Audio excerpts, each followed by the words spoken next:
Seo Hyun, the Relics King, found himself undergoing a mandatory inspection by the Guardian HQ's Eye in the Sky, a system designed to record history. He was annoyed, viewing it as an abuse of his position, yet cooperated as the system began recounting his past. In 2025, tombs and relics appeared on Earth, granting mysterious abilities. Society quickly fractured between ordinary people and relic users, with a few monopolizers hoarding power.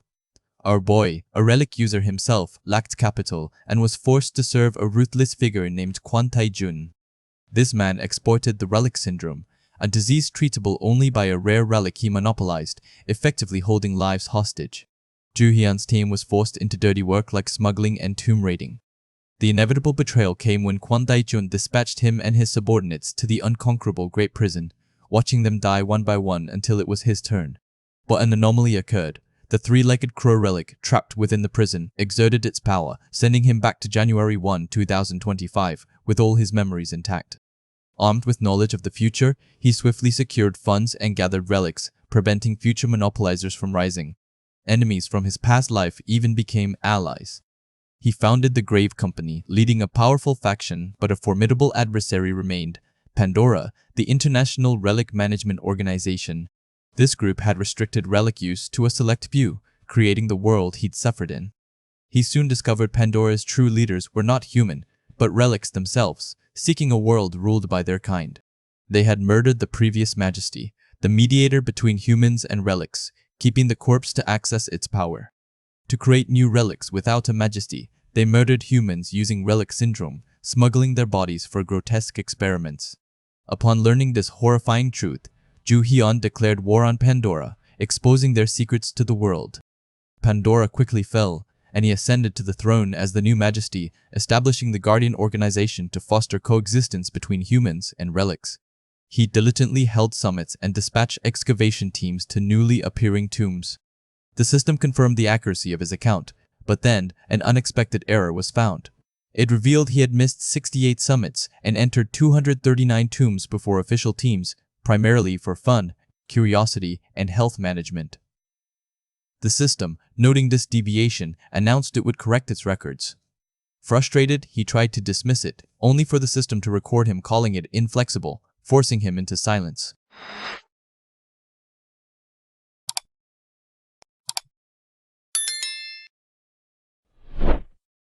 In the year 2025, a sudden and profound change swept across the earth as mysterious tombs began to appear everywhere. Within these ancient, newly revealed structures lay incredible artifacts known as relics, powerful objects that turned the world upside down.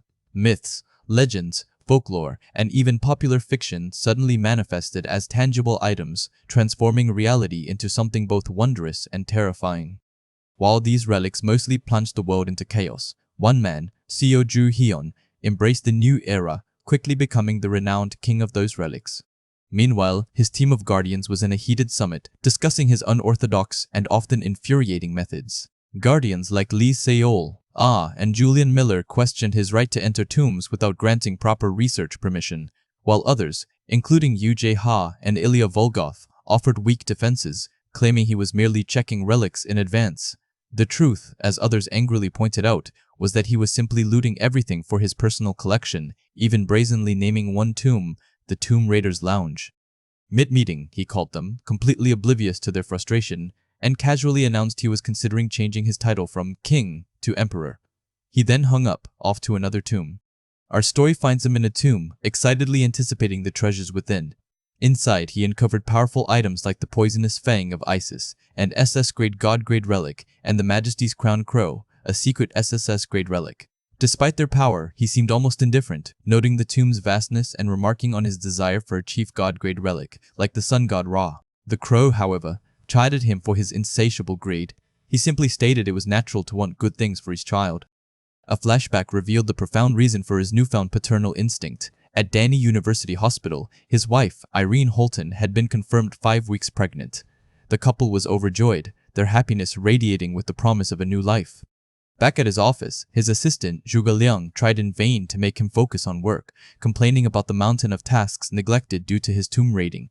Seo Hyun, still lost in the wonder of his baby's ultrasound image, reluctantly agreed to help classify book relics. As he sorted through the items, he stumbled upon a peculiar, glowing object. The relic activated, displaying a mysterious interface that greeted him and declared him the 107,4087th Majesty, granting him qualification for something called the Majesty War. Confused and dismissive, he tried to shut it down. The interface presented him with 3 grim policy directions for humanity: obedience, where humanity became a resource for relics in exchange for prosperity; massacre, granting him the power to erase those he disliked and build a utopia; or neglect, maintaining the status quo, leaving humanity to face disasters alone. He refused to choose, asserting that he had already proven his ability as the Majesty, and deemed any further conflict unnecessary. The interface, however, warned him he would regret his decision. Ignoring the ominous message, he left work, brushing off his assistant's frantic calls, and headed to his home, Valhalla Palace. That night, he dreamt of a beautiful little girl calling him Daddy, his daughter. He was overwhelmed with joy, thinking how much it was worth pestering the childbirth relic. But his dream took a dark turn as the girl began to cry, fading away while pleading with him to remember her, explaining that she must be born and protect. He reached out desperately as she vanished in a flash of light. He awoke with a gasp, the dream unsettling him deeply. He and Irene rushed to the hospital for an unscheduled ultrasound. The doctor's face grew somber, confirming the impossible: the baby had disappeared. Irene was distraught, and the doctor, baffled, declared it medically inexplicable. Seo Ju-hyun was furious, calling it unheard of. In a cruel twist, the same mysterious interface reappeared, its digital voice echoing the warning it had given him earlier, reminding him that he had been told he would regret it. Seo Ju-hyun faced a dire situation. His wife, Irene, was physically well, but their unborn child had inexplicably vanished from her womb. It was a bizarre occurrence that left him deeply troubled. Determined to understand what happened to his child, he summoned the Thread of Ilithia, an A-grade treasure-grade relic designed to connect with a fetus and assess its condition. The relic, however, delivered unsettling news. It confirmed that his child was indeed alive, but she had been moved elsewhere and was now in a state where she simply could not be born. Ju-hyun, furious, demanded the relic restore his child, but it protested, explaining that such a feat was beyond its capabilities. Unwilling to give up, our boy turned to Julian, handing him 2 more Greek relics, Morpheus's pillow and the Wanara Critica mini note. The pillow was capable of replaying a past dream, while the note would interpret it. Julian, understanding the gravity of the situation, began the delicate process of restoration, as these ancient relics were fragile. As Julian carefully worked, he used the pillow to replay a dream Ju-hyun had once experienced. In this vivid dream, his unborn child appeared, sadly stating that the relics had told her she shouldn't be born, and she asked him to remember her. The power of this dream was immense, so much so that the S-grade pillow shattered upon completion, nearly injuring Julian. Julian, shaken but resolute, explained his interpretation. The child's inherent power, even before birth, was astonishingly strong. So strong, in fact, that other relics had judged her existence a threat and prevented her birth. This judgment had manifested as the dream. The fact that S-grade relics broke under the dream's influence indicated that the force preventing her birth was at least SS-grade, possibly even a God-grade relic. At that moment, a system interface materialized before Ju-hyun, presenting him with a series of choices for humanity's future. There was obedience, where humanity would serve as nourishment for relics in exchange for prosperity; neglect, leaving humanity to fend for itself against disasters; and massacre, granting him the power to eliminate anyone he disliked. A new, seemingly beneficial option, negotiation, also appeared, offering him a role as an executor to coexist and manage relics. Ju-hyun, however, saw through the system's manipulation. The negotiation option felt too overtly advantageous, a blatant attempt to steer his choice. He declared his decision, massacre. The system reacted with shock, insisting that relics could not be targets for deletion and that his choice must be from humanity. But Ju-hyun was unyielding. He refused to change his mind. The relics had taken his daughter, an unborn child, and he demanded her immediate return. His resolve was clear: if they refused, he would eliminate every single relic entity. The system, unable to sway him, declared negotiations broken and stated it would now consider his choice, neglect. It warned him that disasters would ensue, and humanity would face them without any assistance. Just as the weight of this declaration settled, Chloe Laurent, a guardian, burst into the room, her voice filled with panic, shouting that something terrible had begun to happen to the citizens. The world began to unravel with a strange anomaly. a kidnapping of a daughter who wasn't even born yet. This bizarre event was just the ominous precursor to a larger disaster. Soon, relics, powerful artifacts, started appearing spontaneously. People would find them in their pockets or discover them materializing out of thin air, completely bypassing the usual formation of tombs. This was a phenomenon unlike anything seen before. Naturally, many individuals who stumbled upon these relics began to use them, unaware of their true nature or potential side effects. This led to a surge of accidents and incidents, as the unregulated power of the relics caused unforeseen chaos. What made the situation even more critical was that the Guardian's Eye in the Sky system, a comprehensive database of all known relics, couldn't identify these new arrivals. It was as if they simply didn't exist in the established order of the world. The anomalies escalated further as future events began to accelerate into the present. A relic scheduled for excavation next month suddenly appeared in a museum, while grim reports surfaced about the deaths of various presidents from around the globe, events that were supposed to happen much later. Even Seo Ju-hyun, a seasoned tomb raider, was told of his own impending death on September 18th, a revelation that left him deeply unsettled. Amidst this growing chaos, a major power supply interruption plunged the Colorado Plateau into darkness, necessitating an emergency power grid operation. The cause was quickly identified. The Zeus relic, housed at the power plant Core 5, had gone completely out of control. Panic erupted as the formidable SS-grade chief god, Zeus himself, manifested, tearing through the facility in a furious search for the one who had previously humiliated him. As chaos reigned, Ju-hyun arrived, calmly dismissing the terrified onlookers and instructing them to evacuate. He confronted Zeus, noting the god's surprisingly good condition despite his earlier defeat. Zeus, brimming with vengeance, attempted to assert his dominance, but his formidable power of domination inexplicably failed against Ju-hyun. Ju-hyun recognized this as the fourth major anomaly, a sign that the very fabric of reality was twisting. With a smug grin, Ju-hyun revealed his own meticulous research into relics.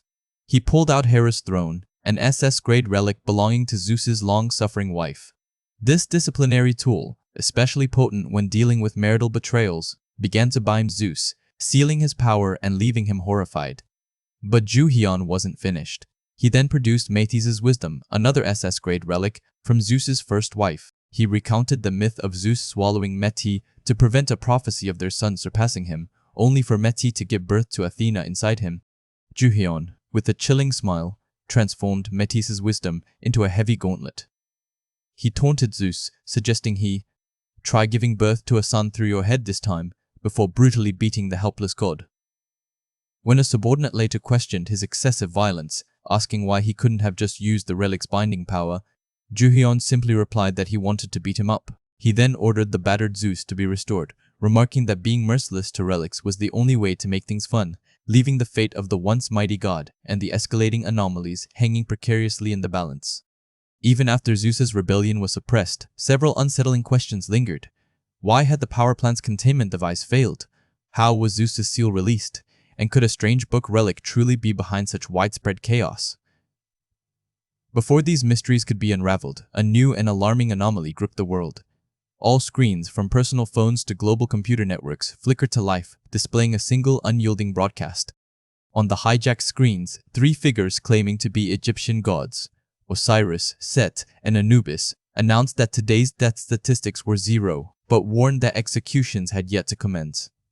They declared themselves the new judges of humanity. For their first case, they presented a man who had kidnapped and murdered children, asking the global audience to decide his fate. Overwhelmingly, the public cried for his death, and the gods gruesomely carried out the sentence. Next, a man who had merely feigned starvation to receive extra relief supplies was brought forth. While some debated the severity of his crime, the self-proclaimed gods quickly declared him guilty and executed him as well. Watching the horrifying spectacle unfold, Seo Ju-hyun, our protagonist, found the entire situation deeply disturbing. His subordinate, Yoo Jae-ha, pointed out a strange number flashing on the screen, prompting Ju-hyun to suspect it was no ordinary contact. Deciding to test his theory, Jae-ha dialed the number. Immediately, shadowy figures erupted from his phone, attempting to drag him into the digital abyss. Ju-hyun swiftly intervened, destroying the attackers and confirming his suspicion that this was indeed a pathetic circus. The Egyptian gods, enraged by his interference, declared him an intruder, who mocked their judgment, dominated relics, and placed himself above the divine. For these transgressions, they sentenced him to death. However, Ju Hyun was not one to back down. He calmly turned the tables, declaring Osiris, Set, and Anubis guilty instead. With a calculated move, he unleashed the power of the poisonous Fang of Isis, an SS-grade relic known for its unique ability to neutralize opponents. This relic drew its power from the ancient tale of Isis, who used a poisonous snake to trick the sun god Ra into revealing his true name, thereby weakening him and empowering her son, Horus. Armed with this knowledge, Ju Hyun used the god's true names against them. First, he struck down Set with the name Setek, the confused one, nullifying his power. Then, he confronted Osiris, rendering him powerless with Asar, king of the dead. Finally, Anubis, the Inpu, ruler of the grave, met the same fate as his true name was spoken aloud. As the god's powers faded, Ju Hyun realized they were not the real deities, but mere fakes. His gaze then fell upon the Yuji, Ha, standing beside him, who was revealed to be the true mastermind behind the charade, having swapped the real gods with imposters and orchestrated the entire broadcast. But the twist didn't end there.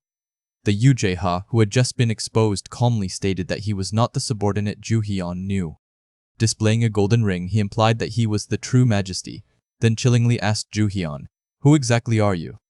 The young man in the black jacket holds out his hand, revealing a golden ring on his finger, as he looks forward with a stern expression. A split panel shows a close-up of the young man's determined, slightly angry face on the left, and a close-up of the light brown-haired man's confident smirk on the right. The young man in the black jacket swings his arm, creating a burst of blue energy that shatters an unseen object with sound effects indicating impact. A hand with blue energy breaks through a translucent barrier, causing it to crack and shatter, with the sound effect HAA. An overhead view shows the young man in the center of a circular impact crater surrounded by shattered debris and emanating blue energy. Two dog-headed figures, one white and one dark brown with red eyes, snarl aggressively, with a thought bubble containing Mon. The young man in the black jacket is shown from above, surrounded by floating debris and blue energy, looking to the left with a determined expression. The young man in the black jacket delivers a powerful blue energy punch to the face of a large, muscular, white-skinned figure with a long snout, wearing golden armor, causing an impact sound effect. The young man in the black jacket delivers a blue energy kick to the chest of a large, white animal-headed figure with golden armor, causing it to recoil with a sound effect, URCH. The young man in the black jacket punches a dark brown, dog-headed figure with red eyes and blue fur on its shoulder, causing a powerful impact sound effect. The green-skinned, elderly-looking man from panel 12 looks down with a grimace, surrounded by golden energy, with sound effects indicating power. The masked character stands with their dark, clawed hands spread, surrounded by three shadowy, animal-headed figures with glowing red eyes, all emanating golden energy. A close-up of the young man's blue eye shows a determined, intense expression with a single tear or sweat drop. The young man in the black jacket holds a glowing blue sword, looking forward with a serious expression with sound effects indicating power. The young man in the black jacket swings his glowing blue sword towards a large, white lion-headed figure with golden armor, who lunges at him with an open mouth. The top panel shows the glowing blue sword, while the bottom panel shows the white lion-headed figure recoiling with a shocked expression, surrounded by red energy and sound effects. The young man in the black jacket holds his glowing blue sword, surrounded by glowing red symbols and looking intensely at an unseen opponent. A close-up of the white lion-headed figure shows its mouth open in a roar or scream, with glowing red energy emanating from it, as a blue energy blade cuts across the panel. The white lion-headed figure is shown on the ground, decapitated, with its head and body separated and surrounded by red energy, while the green-skinned man looks on in shock. The green-skinned man, identified as Osiris, looks shocked, while in the background, the young man with the glowing blue sword moves quickly, leaving a trail of red symbols. The green-skinned man is struck through the chest by a burst of blue energy, causing him to scream and be surrounded by red energy and symbols. The dark brown, dog-headed figure with red eyes snarls aggressively, emanating red energy and surrounded by sound effects. The young man in the black jacket is surrounded by glowing red symbols and blue energy, holding his sword, while the dog-headed figure is identified as Inpu. The dog-headed figure is dismembered by blue energy, with its limbs flying off and its body surrounded by red energy, while the young man looks on. The young man in the black jacket stands with his glowing blue sword, looking to the right, while the light brown-haired young man reacts with a surprised expression behind him amidst red energy. The chapter opened with Ji-hyuk encountering a startling doppelganger, a version of himself from another timeline. This newcomer immediately launched into an insult, declaring Ji-hyuk an incompetent king for not realizing his own world was on the brink of ruin. He boasted about being at the pinnacle of his own reality, contrasting it with this world where our boy's captain held the true power. The doppelganger, who revealed himself as Jinwoo, then explained his presence, claiming he had salvaged several Egyptian dog relics before their seals could shatter and cause chaos. Ji-hyuk, furious at the theft of his relics, questioned if Jinwoo was also responsible for Zeus's release. Jinwoo clarified that Zeus's liberation was an unintended consequence of the very relics that had brought this disaster. He warned that if a god-grade relic spiraled out of control, this timeline would face the same fate as his own. He admitted to preventing a full-scale catastrophe in this world, appreciating its well-developed nature. Jinwoo then revealed the true threat: powerful god-grade relics that were actively destroying worlds across dimensions. He pointed to a unique treasure, the Majesty's Cradle of Extinction, an SSS rank relic which he had sought fruitlessly in his own reality but found here. He elaborated on the origin of relics, explaining that the first blacksmith forged human stories into tools to fight beings born from human memory who had turned against humanity.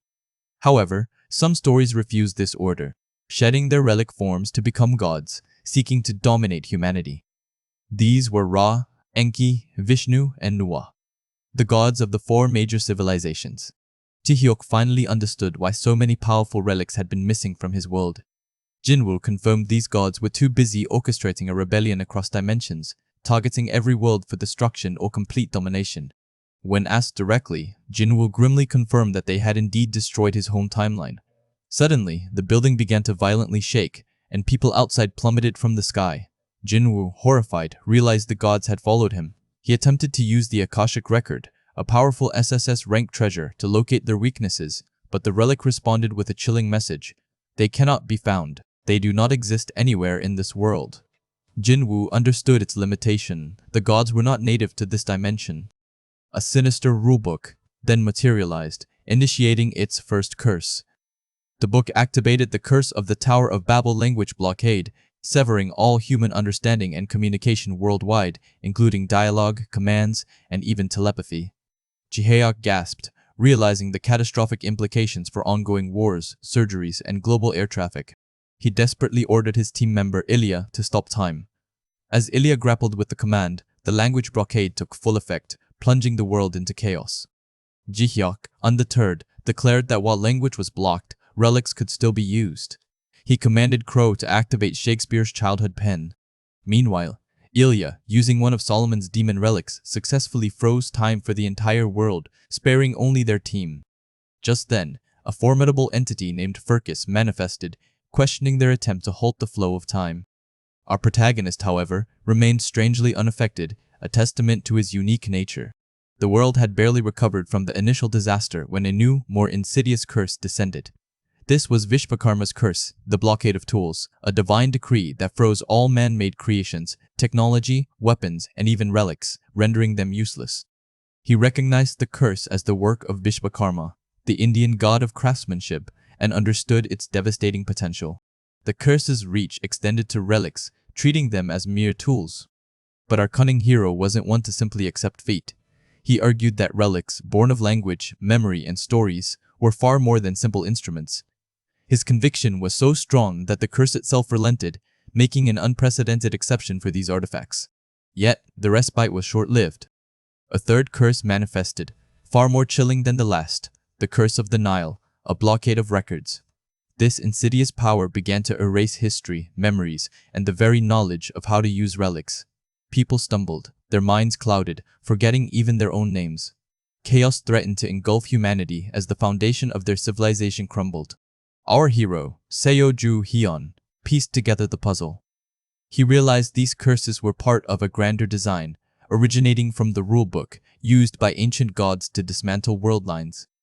He traced the first curse, the Tower of Babel, to Mesopotamia, Vishvakarma's curse to India, and now the Nile's curse, clearly an Egyptian deity's doing, likely Ra himself.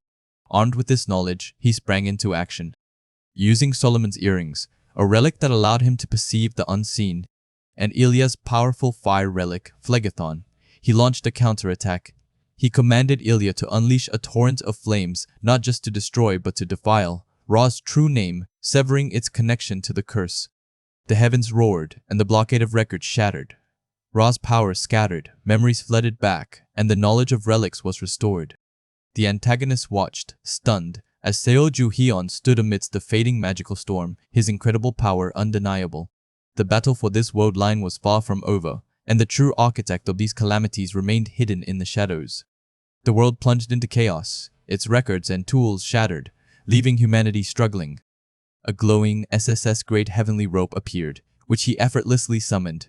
His subordinate, the Master, found himself paralyzed and suffocating under a strange aura. Seojo Hyun stood on a rooftop, calmly observing the disaster. He explained that the Master, a construct of story, had fallen victim to the rulebook's curse. The rulebook's guardian watched in amazement. Never had he witnessed such evasion.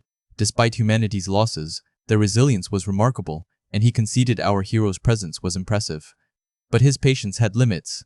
The guardian declared his intention to crush all remaining hope, activating Fushi's curse, denial of hope. This potent curse aimed to sever all assistance, block evolution, and extinguish any future.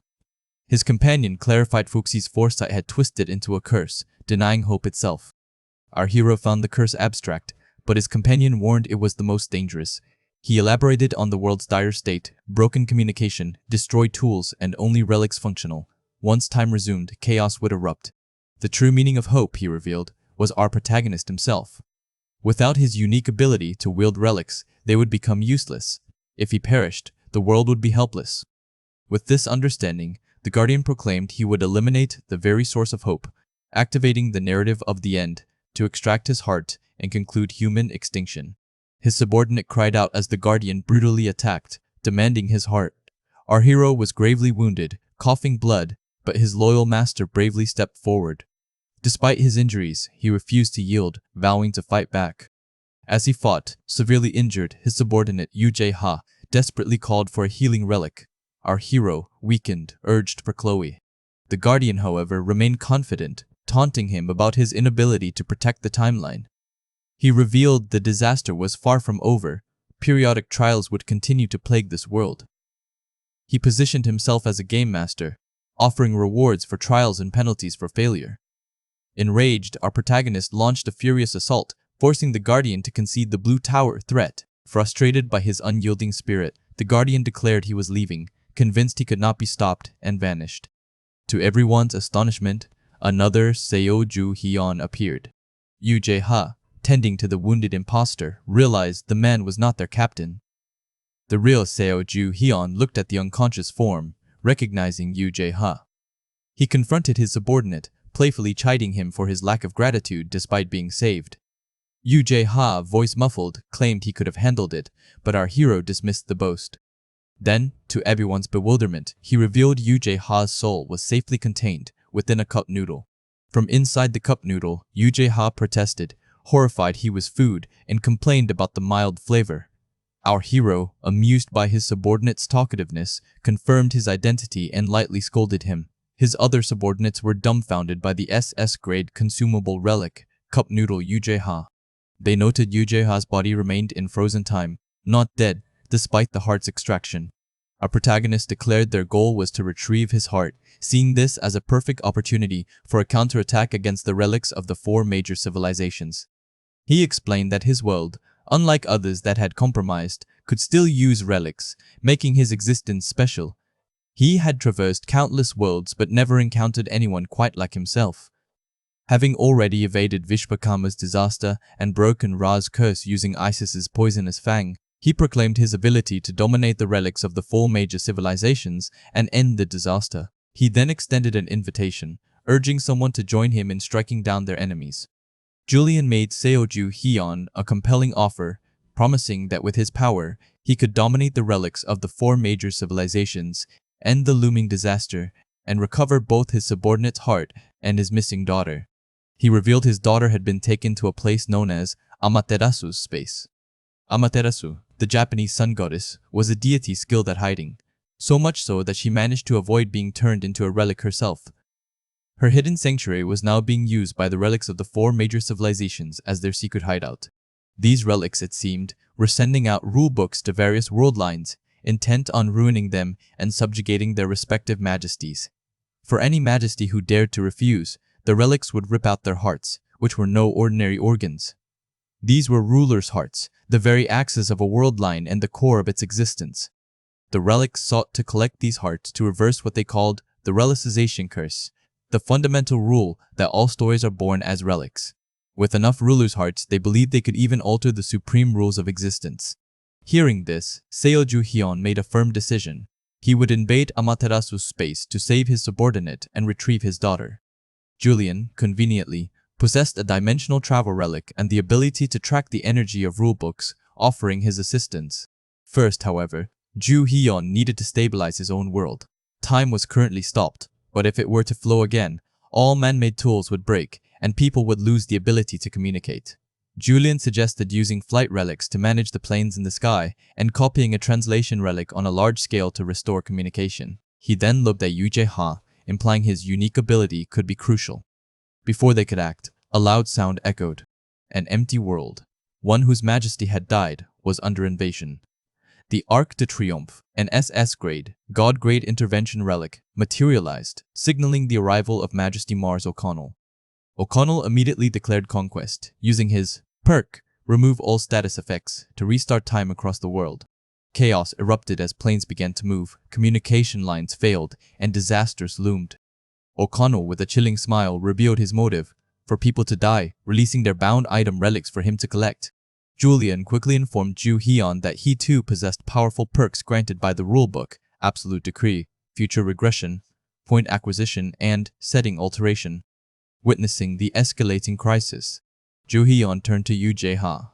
He commanded him to make a relic. Yu Jae-ha, whose ability was relic creation, had a history of impressive feats. He had once created a flashy execution stage and even copied 3 god-grade relics, tricking the rulebook by recreating his own heart as a majesty's heart. Ju Hyun then presented him with a passage from Genesis 11 verse 1 regarding the Tower of Babel, instructing him to create a relic using this text, specifically to reverse the curse. The story began with Seoju Hyun, who envisioned a radical new relic.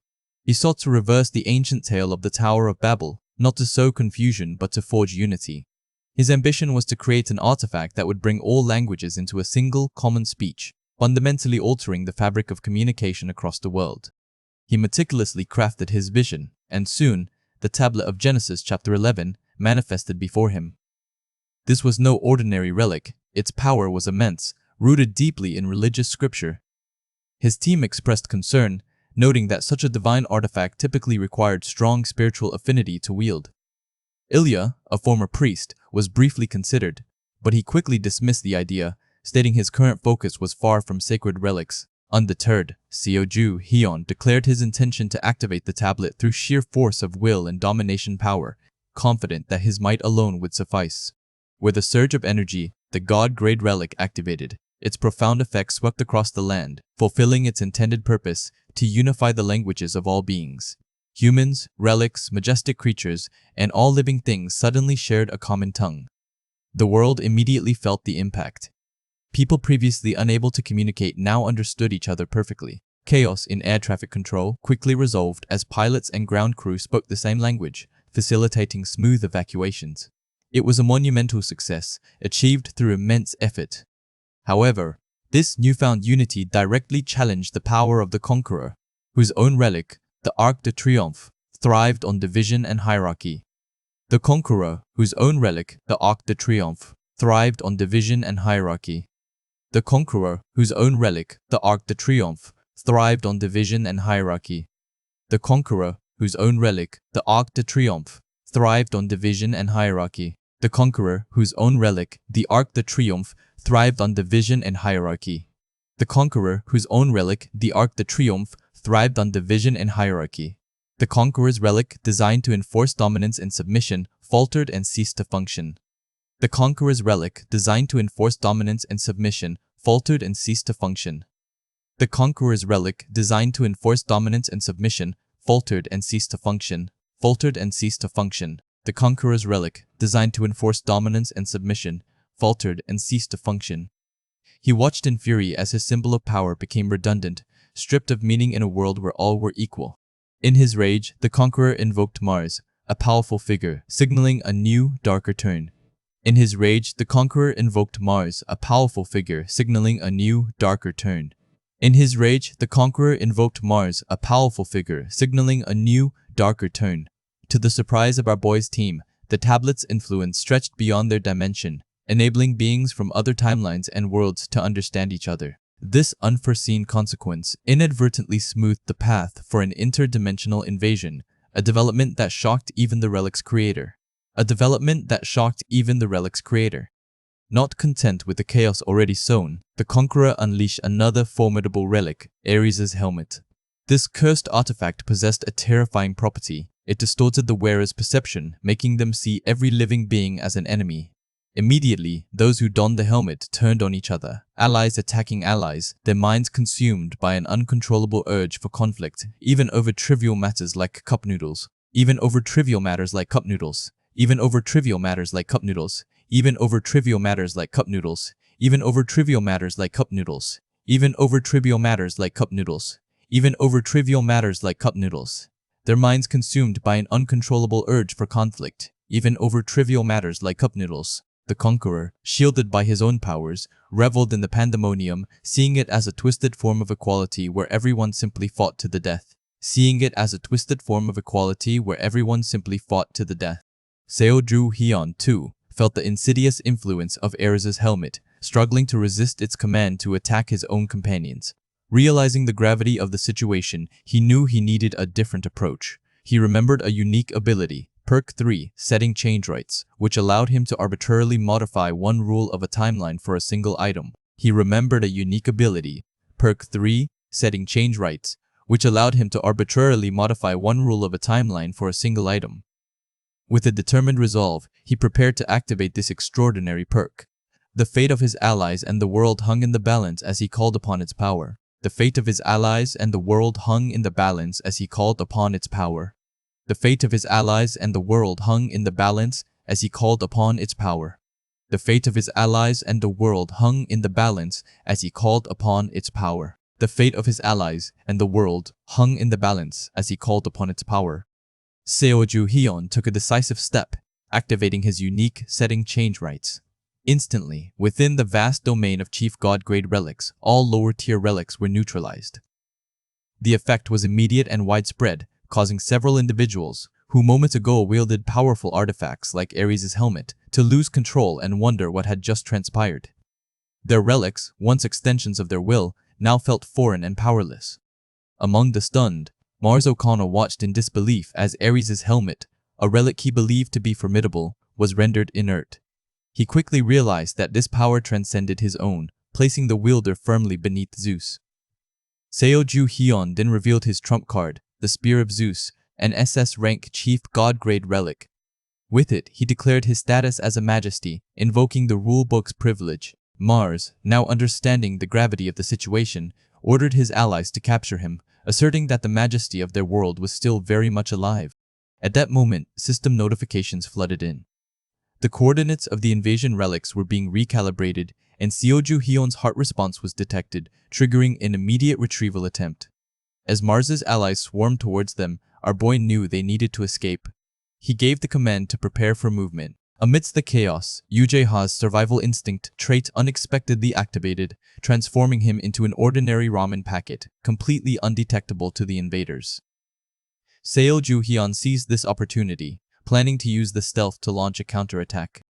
He closed in on Mars, who was caught off guard by the sudden proximity, having believed his defensive relics made him impenetrable. Seoju Hyun then plunged a seemingly tiny knife into Mars.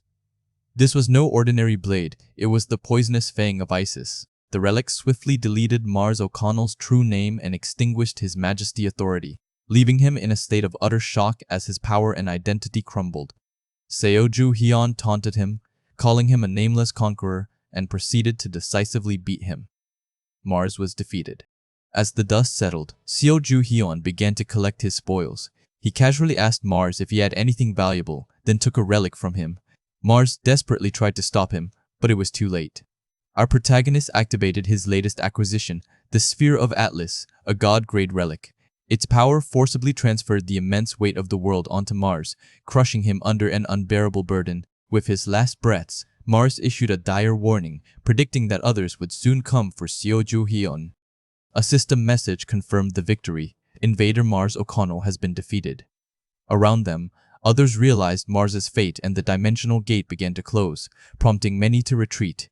Seoju Hyun warned any remaining invaders that resistance would only lead to Mars's grim end. Before shrinking back the Atlas relic, his allies erupted in cheers, celebrating their majesty's triumph. Curious about a large screen that had appeared, Seoju Hyun learned that his entire fight had been broadcast to all relevant world members. Mars had declared a Majesty War, a conflict where the losing world became a colony of the victor, naturally drawing immense attention. The system then prompted him to check his spoils. Before him floated a pulsating, fiery object. It was Mars O'Connell's heart. Seoju Hyun, our protagonist, now held Mars O'Connell's heart, a relic promising to bestow O'Connell's formidable conqueror's authority. Instead of the expected domination, the ability morphed, uniquely tailored to his very essence. It transformed into fight amongst yourselves, an S-rank power that would make everyone, regardless of rank, perceive each other as rivals and ignite conflict. His companions remarked on its perfect fit, acknowledging his knack for stirring chaos. The fake Yo-Jaha, who had believed he successfully betrayed Seoju Hyun, looked on in stunned disbelief. He had meant to stab Seoju Hyun, but in his excitement, he pulled the heart out of the wrong person, ruining his grand scheme. Despite the unexpected turn, Seoju Hyun was deemed the victor, acquiring the title Majesty of Chaos. This title significantly boosted his presence, guaranteed constant incidents and accidents, and even slightly increased the likelihood of being ambushed by other relics. With matters resolved for now, he outlined a crucial task for his companions, instructing them to remain behind.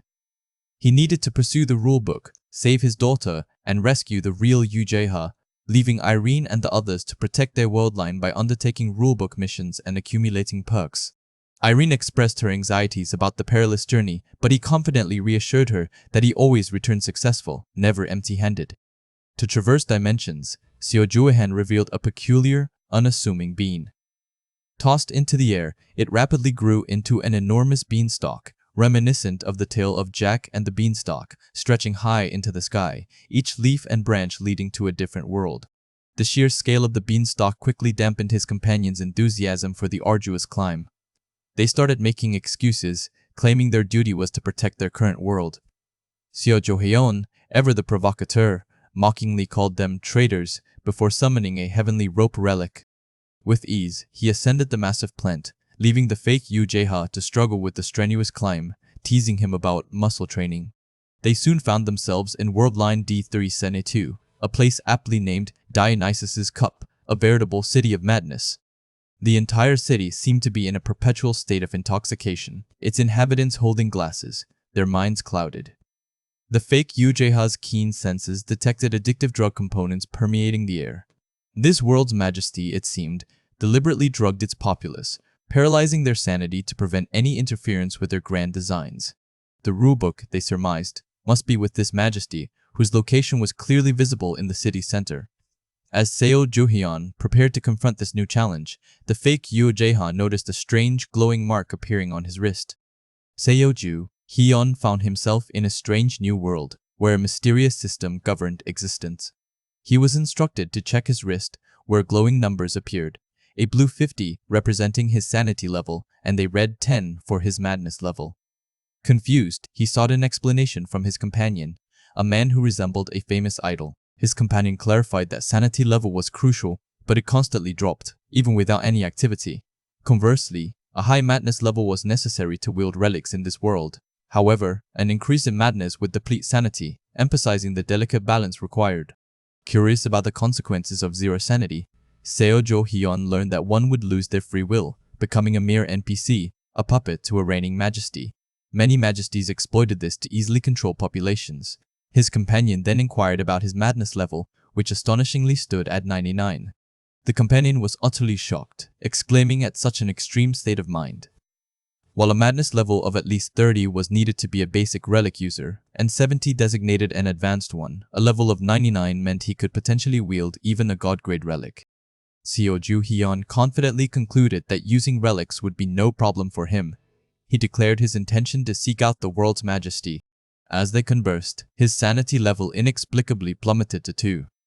His companion explained that the very air in this city was like alcohol, intoxicating anyone who breathed it and causing sanity to drop. Seo Ju-hyun noted his own sanity was falling exceptionally fast, prompting his companion to playfully suggest it was because he was already a bit unhinged. Annoyed, Seo Ju-hyun playfully threatened to boil him in alcohol. With his sanity at a precarious 20, Seo Ju-hyun decided the immediate problem was the pervasive alcohol smell. He asked his companion, whom he called Fake Yu Jae-ha, if he could create a relic using his majesty ability, even with his low sanity. His companion confirmed that his unique skill allowed him to do so. Seo Ju-hyun then envisioned a heavy rain relic, inspired by the story of Noah's Ark, to cleanse the city of its alcoholic haze. His companion was taken aback by the request for a religion-grade relic but complied, adjusting the scale to only rain over the city. The companion quickly manifested an A-rank relic named Downpour of Judgment, which resembled a massive umbrella. He pulled Seo Ju-hyun under its protective canopy so they wouldn't get soaked. As the rain began, the area beneath the relic experienced a significant boost in sanity level and a drop in madness, purifying the air. Outside, the city's inhabitants were thrown into disarray. Their hangovers intensified, and the alcohol flowing through the canals was replaced with plain water. Enraged by the sudden sobriety, they identified Seo Ju-hyun as the source of their misery and advanced to attack him. Seo Ju-hyun, unfazed, accepted the challenge, ready for a fight. As the mob charged, they attempted to summon their own relics, but to their dismay, they found themselves powerless. Relics from other dimensions could not be summoned here. The attackers questioned what Seo Ju-hyun planned to do with his bare hands, but he calmly stated his intention to procure a weapon locally. Just then, one assailant attempted to ensnare him with a heavenly rope, but Seo Ju-hyun's companion swiftly intercepted, capturing the attacker himself and proudly claiming him for his master. Another group, led by a stern-faced man in a suit, arrived, demanding to know the cause of the commotion. The leader, not recognizing Seo Ju-hyun, asked if he was responsible for nullifying the relic's effects, and declared that this was relic user's territory, claiming Seo Ju-hyun as his own. The boss of the new group ordered Seo Ju-hyun's companion to hand over the captured assailant, scoffing that he couldn't even use such a high-grade relic anyway. Seo Ju-hyun retorted that they were the ones who didn't understand the power he had just acquired. With a swift motion, he seized the crimson sword from the very attacker his companion had just subdued. As he gripped the blade, a familiar surge coursed through him. "Ha-ha! This brings back memories," he declared, the red glow of the sword illuminating his determined face as he prepared to confront the encroaching forces. "It's been a while, Muramasa." Seo Ju-hyun, now wielding the formidable A-grade Muramasa sword, unleashed a torrent of destructive power, tearing through the very foundations of the surrounding buildings. His initial adversaries, who had foolishly underestimated him, quickly found themselves paralyzed by fear as he declared their imminent demise. An observer, witnessing the sheer scale of the devastation, remarked that Ju-hyun's infamous madness, often a chaotic force, was proving to be a terrifyingly effective weapon in this brutal confrontation. An observer, witnessing the sheer scale of the devastation, remarked that Ju-hyun's infamous madness, often a chaotic force, was proving to be a terrifyingly effective weapon in this brutal confrontation. After subduing his immediate threats, Ju-hyun systematically demanded the surrender of all their precious relics. Among the significant spoils, he unearthed Pan's flute, another A-grade artifact capable of driving both beasts and people to madness, and Icarus's feather, a B-grade relic offering enhanced mobility. His subordinate voiced a historical concern about Icarus's feather, recalling the myth of its user's tragic fall. But Ju-hyun dismissed it, viewing these new acquisitions as mere tools to draw out even more powerful and worthy adversaries. He then casually revealed his possession of the Holy Grail and a dragon scale, further solidifying his already formidable arsenal.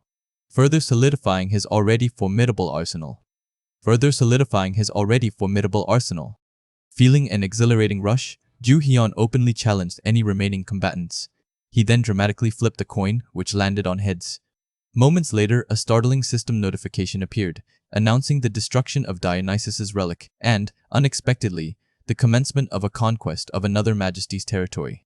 Confused, He quickly learned from his subordinate that his widespread destruction of the city had been automatically interpreted as a formal declaration of war. Despite this unforeseen development, our boy embraced the new challenge with manic glee, much to his subordinate's exasperated dismay at their seemingly endless skirmish.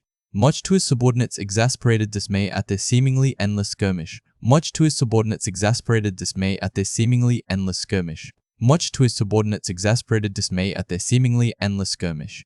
His team efficiently dispatched the last of the enemies. Ju Hyun, his sanity meter now surprisingly reading a perfect 99 thanks to the stabilizing effect of the collected relics, playfully hinted at deserving a reward from his subordinate.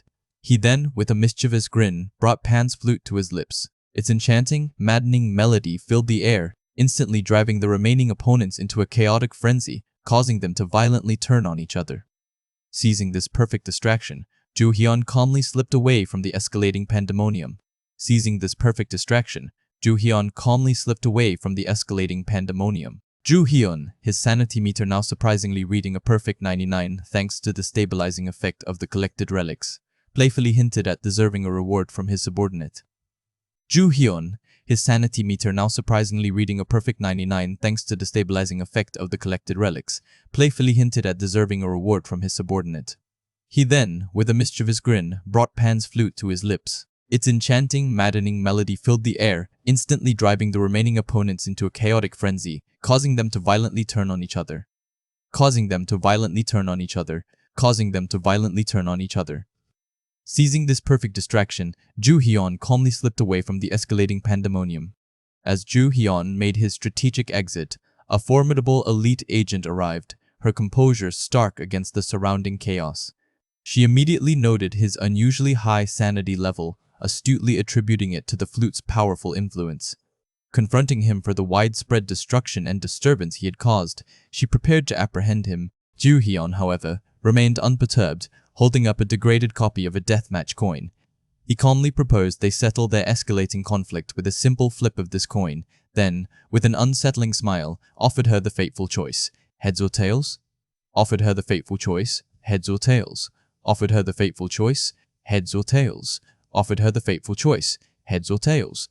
Offered her the fateful choice, heads or tails? Offered her the fateful choice, heads or tails? Offered her the fateful choice, heads or tails? Offered her the fateful choice, heads or tails? Offered her the fateful choice, heads or tails? Seo Ju Hyun, with a mischievous grin, challenged a hooded figure to a game of heads or tails. The coin he used was no ordinary one. It was a powerful hero-grade relic, and its flips carried dire consequences. He called out heads, and, upon winning, a surge of energy struck the hooded figure, causing visible pain and a significant drop in their sanity. A second hooded figure, a woman, immediately recognized the coin, warning her companion that it was a real deathmatch coin. Seo Ju Hyun confirmed their fears, stating that the relic was indeed Majesty grade. He then declared his intention to keep using it for their match, feigning a sense of fairness by suggesting that since he was alone against two, it would be better if only one of them truly fought. The female hooded figure saw through his thinly veiled lie, but, cornered, reluctantly agreed to the next flip. She called heads and tossed the coin herself. The outcome was the same. The coin landed as heads, delivering another painful blow that caused her arm to unravel from the relic's power.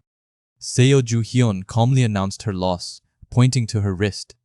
There, a glowing bracelet now displayed a stark 0, signifying her complete loss of sanity. He explained that his true objective from the start was to drain her sanity with each round.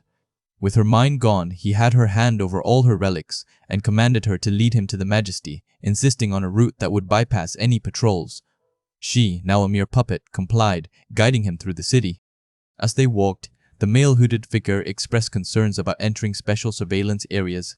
Seo Ju Hyun then revealed the full extent of his deception. There were no patrols because he had already dealt with them. He activated a hidden trap, and the ground beneath them suddenly gave way, plunging the hooded figures and several other unsuspecting individuals into a deep, dark pit. In a security force situation room, the captain confirmed the trap's success, noting that all targets had fallen into what he called the labyrinth. He ordered the entrance sealed, confident that no one would emerge from its depths alive. Trapped below, the male hooded figure could only watch in despair as more people were thrown into the abyss, realizing the security force was continuously filling the labyrinth.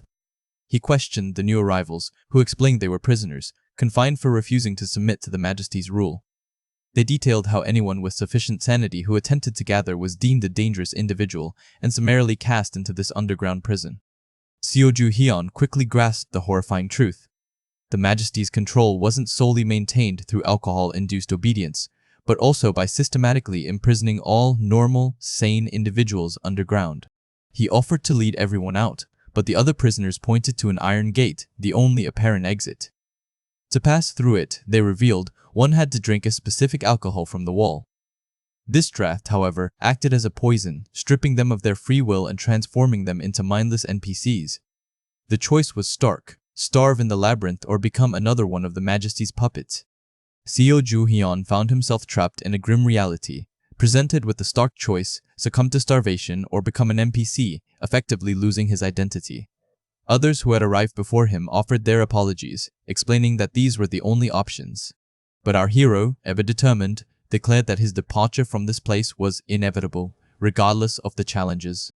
When a seemingly impenetrable door blocked his way, he decided to simply smash it, wielding a relic that glowed with an ominous red light.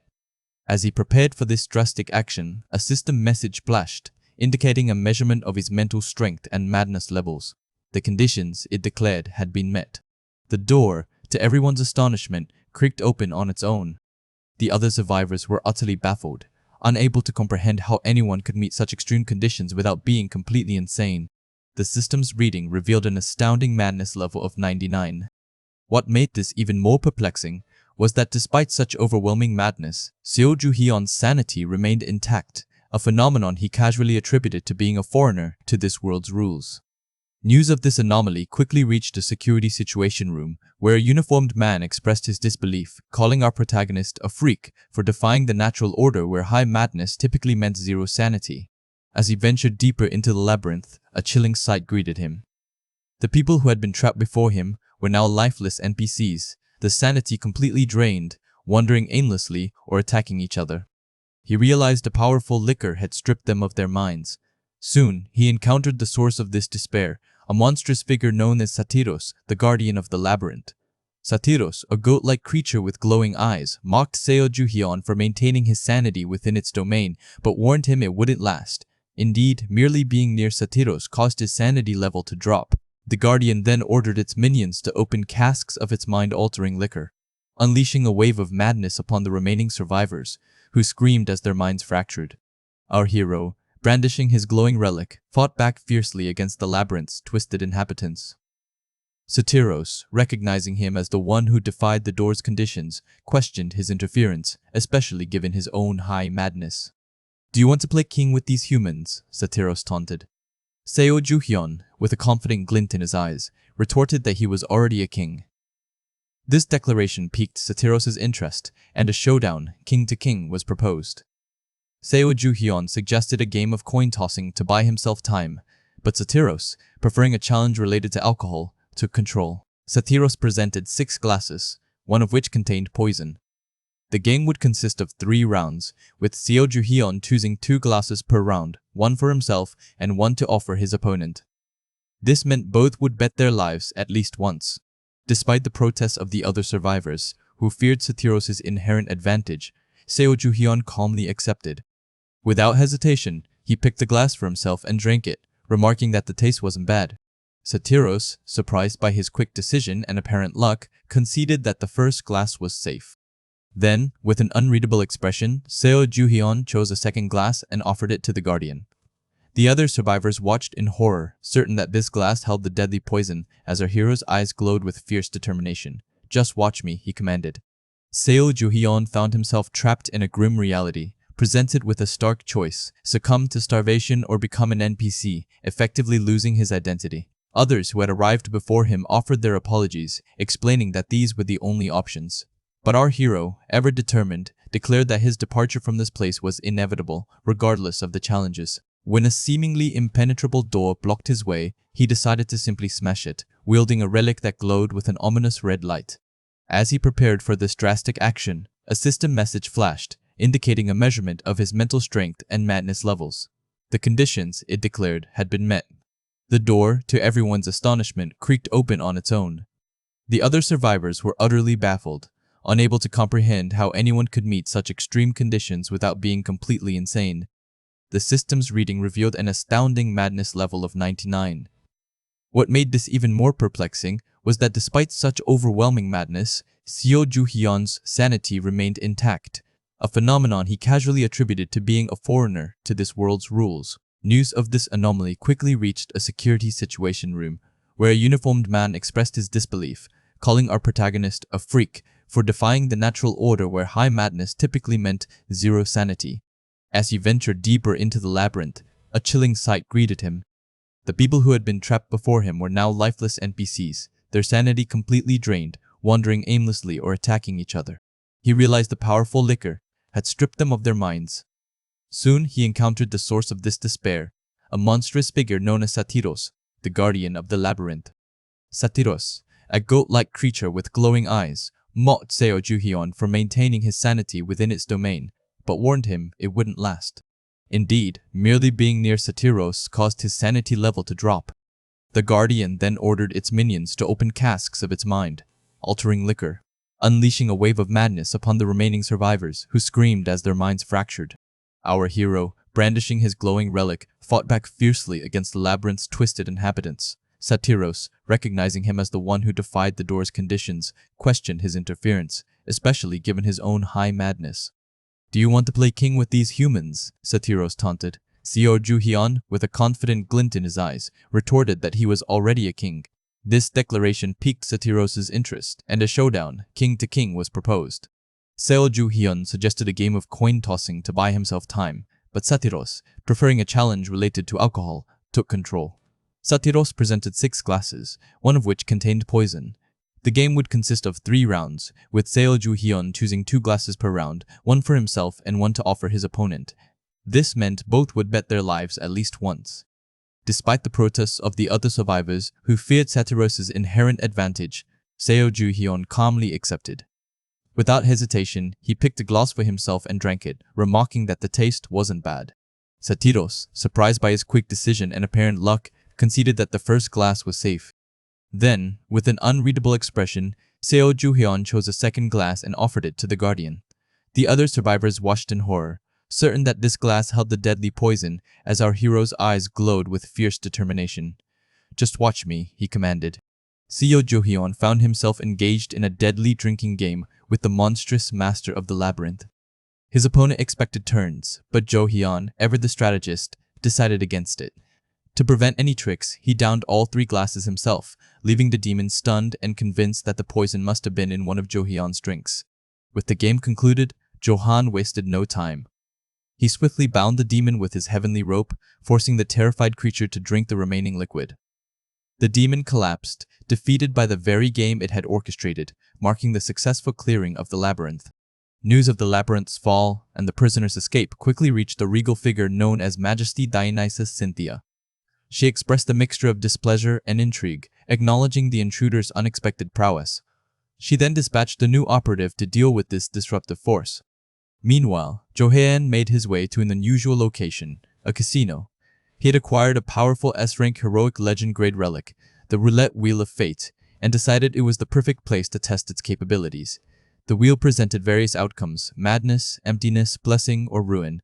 Jo-hyun spun it, and it landed on madness. Undeterred, he went all in on that very outcome.